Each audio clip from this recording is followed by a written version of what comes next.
Irwin Smith more like एक hype machine, क्योंकि यह बंदा अपनी स्पीच से किसी लंगड़े को रेस जीतने का हौसला दिला सकता है और किसी को मरने के लिए भी कन्विंस कर सकता है।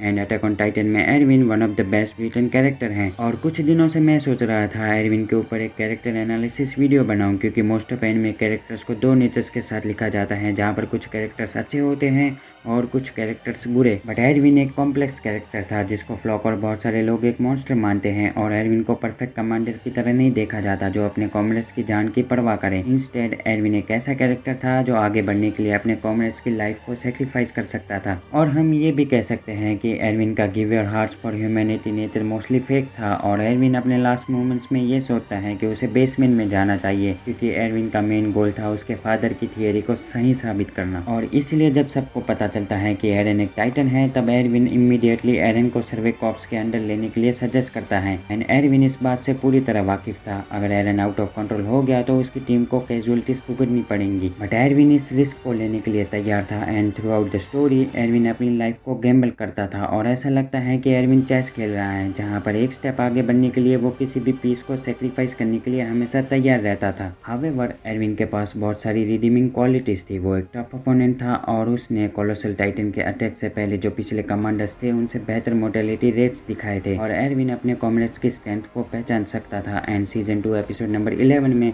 हमने देखा एक टाइटन ने एरविन के हाथ को खा लिया, बट स्टिल एरविन अपने सोल्जर्स को चार्ज फॉरवर्ड करने का ऑर्डर देता है। हाँ, ये सीन्स बताते हैं कि एरविन एक ग्रेट कमांडर है और हम कितना भी हेजिटेट कर ले, but at the end of the day Erwin was selfish. क्योंकि सीजन 3 एपिसोड नंबर 12 में एरविन लीवाई से कहता है, तुम जो कह रहे हो वो सही है, एक घायल सोल्जर को बैटलफील्ड से दूर रहना चाहिए, पर एक टाइम आएगा जब हमें इस दुनिया की सच्चाई के बारे में पता चलेगा, तब मेरा वहाँ पर होना बहुत ज़रूरी है। और फिर लीवाई कहता है, क्या ये तुम्हारे लिए इतना इम्पोर्टेंट है, तुम्हारे पैरों से भी ज़्यादा और ह्यूमैनिटी की जीत से भी ज़्यादा? और एरविन कहता है, यस। इसे यामा को हमेशा क्रिटिसाइज किया गया क्योंकि एरन एक वीक प्रोटैगनिस्ट था। और सीरीज के स्टार्टिंग एपिसोड्स में एरन को एक टाइटन कहा जाता है और फिर ये पता चलता है कि एरन और एनी टाइटन्स हैं। और व्यूवर्स इन प्लॉट्स को प्रेडिक्टेबल कहते थे। और ये कोई ताज्जुब की बात नहीं होगी अगर व्यूवर कहेगा, भाई यहाँ पर सब लोग टाइटन है क्या? वेल, हम में से बहुत सारे लोग अटैक ऑन टाइटन को एक फैक्ट के साथ रिकमेंड करते हैं, bro just watch it, it gets better and better.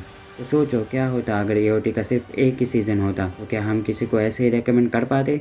बिल्कुल भी नहीं। अटैक ऑन टाइटन का सीजन 2 4 साल बाद आया and most of the main stream appeal तो मर चुकी थी, पर बहुत सारे लोगों ने सीजन 2 को इम्प्रूवमेंट की तरह कंसीडर किया, क्योंकि उसमें प्योर एक्शन, बड़े ट्विस्ट और कुछ बैक स्टोरीज थी। और इसी सीजन में हमने हिस्टोरिया को आगे की स्टोरी के लिए एक पोटेंशियल कैरेक्टर की तरह देखा, बट स्टिल इस सीजन में कोई मेजर कैरेक्टर नैरेटिव नहीं था। और उसके बाद आता है सीजन 3 द गेम चेंजर। इस बार इसे यामा ने क्रिटिसिज्म को सीरियसली ले लिया और इसलिए बहुत सारे कैरेक्टर्स को ज़्यादा अटेंशन दिया गया। और ये सीजन अटैक ऑन टाइटन का बिगेस्ट टर्निंग पॉइंट था, क्योंकि इसे यामा सबकी नर्व को एक कैरेक्टर के साथ स्ट्राइक करना चाहते थे। और इसी सीजन में हमने एरविन की बैक स्टोरी को देखा एंड यहीं पर एज ए कैरेक्टर एरविन को डेवलपमेंट मिला जिसे वो डिजर्व करता था।